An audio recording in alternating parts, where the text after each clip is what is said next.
Anyway, we're going to do this real quick because we're going to be going live here in a little bit for the We Miss the Extra show that we normally do the podcast. So we're going to do this really quick for our Fantasy Flyers, especially because tip-off is in 10 minutes. So let's look at what we had last episode. So yesterday, my rankings, I had Sochan as number 1. He nailed it. 22 points, 13 boards, 3 assists, and 2 steals. Pretty good call on my end for once. Collins, 18 points, 6 boards, 5 assists, 3 turnovers, but 2 blocks. Another pretty solid one. 2 threes also, by the way. DiVincenzo, S the bed. You know, he had 11 boards and only 5 points. 2 steals, 2 blocks, yeah, but he missed everything under the basket. Gafford, 18 points, 5 boards. Didn't get the rebounds I said he would.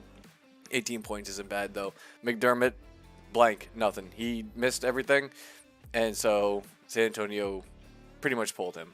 And so that was my bad call. Looking at some of my honorable mentions, Looney, 11 points, 8 boards, pretty good. And Anthony Melton, I said he was the one I was going to choose for 5th, but I wasn't sure. 12 points, 7 boards, 6 assists, 5 steals. He lit it up. He had a very good game yesterday, especially if you're going on a flyer. So let's look at some of today's Flyers with 10 minutes left to go. LaMelo's out for the season. I might go and grab Dennis Smith Jr. for the long run, and here's why. I guess I can't pick him up because he's not on the away team. He was doing great as a starter back when LaMelo was out in the beginning of the season. He was putting up pretty good starter minutes. Like I think it was like 15, 8, and 5, something like that, which is really good for somebody who never even got drafted, I bet, in any of the fantasy leagues. Washington's out on Charlotte. Mark Williams is available. He's going to get you boards. He's going to get you blocks. I think I was going to go grab him or Horford. I wasn't sure. I went with Horford. I probably should have gone with Mark Williams. I just wasn't sure, especially with Orlando being such a bad team and bad defensive team, except for Wendell Carter. I wasn't sure how Mark Williams would do going up against him, but he should still get you boards and blocks. Looking at Portland, Nurkic, Simons, Winslow, they're all out. So I would say go and grab Eubanks, but he's just not putting up anything decent. He might tonight, but my problem is Capella's healthy, and Capella's good at locking down the paint, and Eubanks doesn't go out into the three-point end, so that's not going to pull him out. It's not going to help him. I'm not seeing a good game out of Eubanks, but only 2% of leagues have him. Eubanks will get you like 4 points, 4 boards, 3 assists, something like that. He might break out, but I doubt it. Reddish is only 5% of leagues have him. I think he's going to do fine. It's not too big because Lillard's still there. If Lillard was out, then I would say go and grab Reddish because he's only 5% of leagues.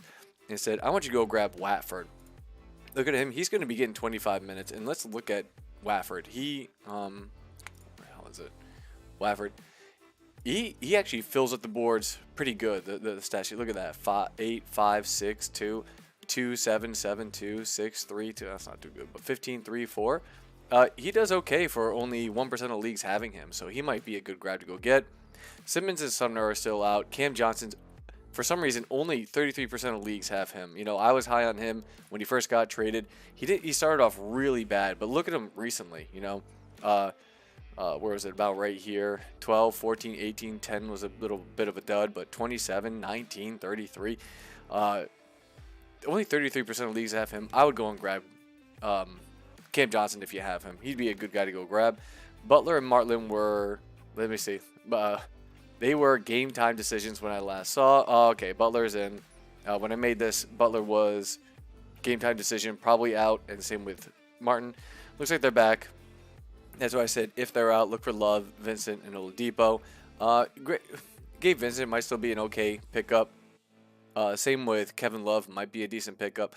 I don't see much coming out of Oladipo unless Butler gets pulled early. Same with Caleb Martin. Clarkson and Sexton are out again. Horton Tucker, I've always been a fan of his game. I'd rather have him on my team than for fantasy. But if you look at what he's been doing, he's like a Nicholas Batum 10 years ago. Not a triple-double guy, but a guy that'll give you 15, 7, and 7. One of those things. Kind of like an all-around, what do they call him, the Swiss Army knife, like all-around kind of a guy. And he might be worth going to go grab if you need somebody that needs to get you a little bit of everything. I don't know who this guy is, Agbaji. I don't know. But he's slated to be the starter tonight against OKC, and that's without SGA. So he might be worth a guy to go grab also. William Adams is out with Memphis. Tillman's still not picked up by a lot of people. I forgot what it is. He's only 3% of leagues. He might be worth going to go grab. Pelicans, they have a lot of people out. Pelicans, look at this. Just about everybody's out tonight for the Pelicans, most likely. Okay, Valanciunas has been upgraded to a game time decision. He was originally supposed to be out, but when I last did this, but he's back in. So I might go and grab any one of these guys, Murphy, Jones, and hear me out, Hernan Gomez.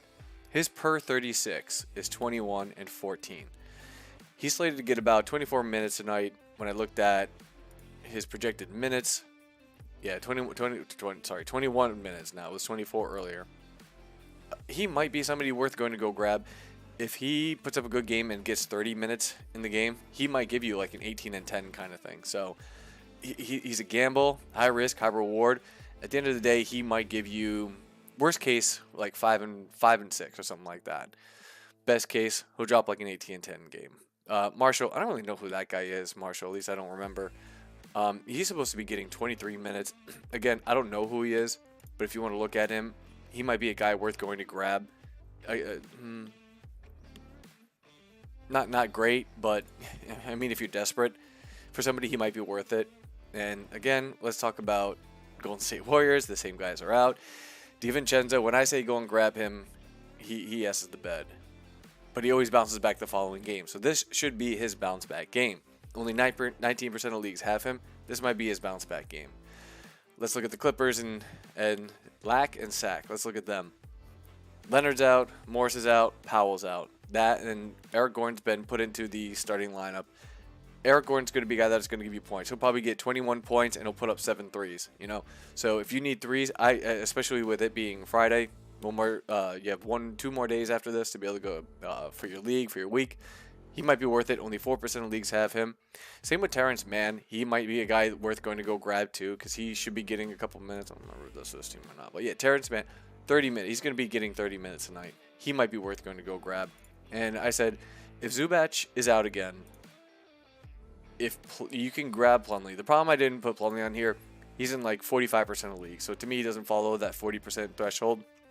This is what it looks like when he gets minutes. Like his Charlotte days. So he might be worth grabbing if Zubac is out.